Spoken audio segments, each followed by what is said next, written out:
పంట పొలాల్లోకి కేసీఆర్, జిల్లాల వారీగా షెడ్యూల్ సిద్ధం. తెలంగాణ మాజీ ముఖ్యమంత్రి కేసీఆర్ రాష్ట్ర వ్యాప్తంగా పర్యటనకు సిద్ధమయ్యారు.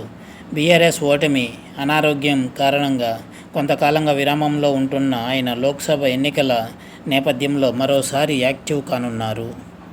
ఈ మేరకు నీళ్లు లేక పంటలు ఎండిపోవడంతో తీవ్ర ఆందోళన వ్యక్తం చేస్తున్న రైతులను కలవనున్నట్లు పార్టీ వర్గాలు వెల్లడించాయి.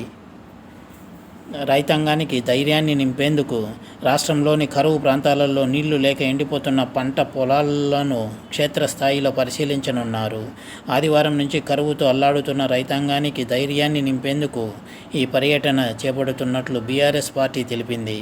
ఇందులో భాగంగా మార్చి 31వ తేదీన జనగామ, సూర్యాపేట, నల్గొండ జిల్లాల్లో పర్యటించనున్నారని, పలు గ్రామాలలోని పంటలను పరిశీలించి రైతులతో నేరుగా మాట్లాడనున్నట్లు తెలిపారు. ఇది వ్యూవర్స్.